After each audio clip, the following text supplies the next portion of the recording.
گوێبیستی کۆمەڵێ بەرهەمە بن لەلایەنم گروپەوە و پشت بەخوا بەو نزیکانە و لە مانگی حەوتە گوێبیستی کۆنسێرتێکی ناوازە و گرنگە بن کە ئێستا ئەم گروپە لە خۆڕاهێنانایە و خۆ ئامادەکردنایە بۆ ئەو کاتە.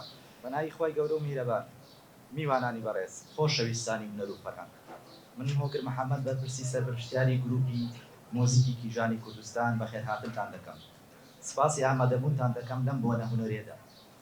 زۆر دڵخۆشم کە ئەمڕۆ وەک بەڕێوەبەری ئەم گروپە جوانە دەرفەتم هەیە چەند وشەیەک و لەسەر ئامانج و بەیانی ئەم گروپە پێشکەش بکەم. پێش هەر شتێک بە پێویستی دەزانم ڕێز و سپاسی تایبەتم ئاراسی کەسایەتی و نیشتیمانپەرۆر و ناسراوی کوردستان زۆر بەڕێز دکتۆر تاها ڕەسوڵ بکەم کە بە پشتگیری و باوەڕی بە توانای کیژان و ژنانی کورد هۆکاری سەرەکی بۆ دامەزرانی گروپی مۆزیکی کیژانی کوردستان. گروپی کیژانی کوردستان لەسەر بنەمای باوەڕ بە توانای ژنانی کورد و گرنگی ڕۆڵی ئەوان لە باراستنی گەشەپێدانی میراتی هونەری و فەرهەنگی نەتەوەکەمان دامەزراوە. ئێمە پێمان وایە موزیک زمانێکی جیهانیە کە دەتوانێت پەیامی ئاشتی و یەکگرتووی و ناسنامەیی و نەتەوەی بگەێنێت. بۆیە هەوڵ دەدەین لە ڕێگەی هونەرەوە خزمەت بە کوردستان و فەرهەنگە دەوڵەمەندەکەمان بکەین. جێ ئاماژەیە گروپی کیژانی کوردستان باوەشی بۆ هەموو ژەمیانە بەهرەمەندە لێهاتەکانی شار و شارۆچکە و پارچەکانی تری کوردستان کردوێتەوە بێت جیاوازی و بەبێ سوودی.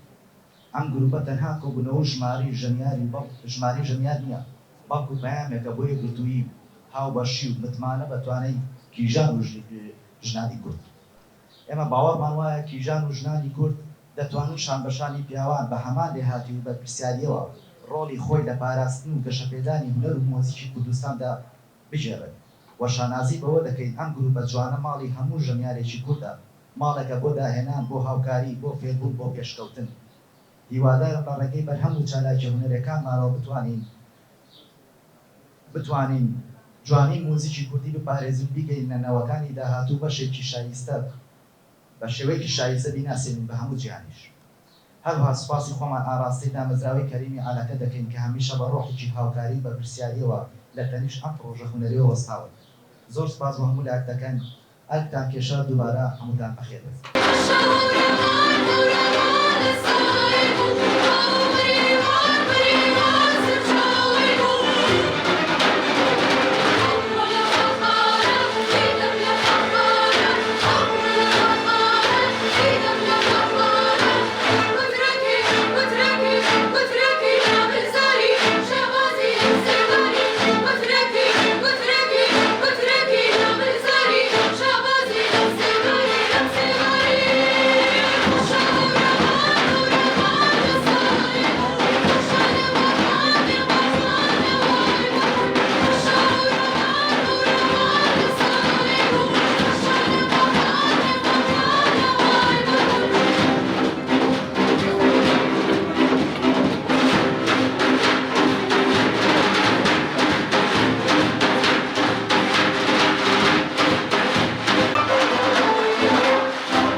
ئەندامێک لەم گروپە جوانەی کیژانی کوردستان بەشداریم کردووە بێ جیاوازی کە ئەم گروپە توانیوێتی زیاتر لە 30 ژەنیاری جوانی کیژانی کوردستان کۆ بکاتەوە بۆ ئەوەی بەردەوام بین لە پێشکەشکردنی کار و چالاکی و هەمیشە زیندووکردنەوەی ئەو گۆرانی جوانانە و ینی ئەو گۆرانی فۆلکلۆرانەی کە هەن و بە شێوەیەکی زۆر جوان بڵێنەوە و بەبێ جیاوازی من زۆر سپاسی مامۆستا هەڵگورد دەکەم کە دەرفەتێکی وای بە منە وەکو خانەقینیەک بتوانم لەنەوە ئەو بەرهەمانەی کە ئێمە ئامادەمان کردووە دەرفەتێکی وا بە من ببەخشێت و کۆپلەیەکی بچووکی گۆرانی خانەقینی پێشکەش بکەم دیارە ئێمە زیاتر گزارش لەوە دەکەین کە ئێمەی ئافرەت بەتوانان و هەمیشە ئەتوانیشان بەشانی پیاوان ئەتوانین ئامێر بژەنین ئەتوانین ئیش بکەین مەبەستمان زیاتر لەوەیە ئینشاءڵڵا بە ئیزنی خوا بۆ مانگی حەوت ئێمە کۆنسرتێک ئەنجامەوێن دووە ئەوەش ئینشاءڵڵا پرۆژەی باشتر هەیە بەڵام جارە من لە پرۆژەکانی تر ئاگادارین تەنها ئەوەی ئەزانێ مانگی حەوت کۆنسرتەکەین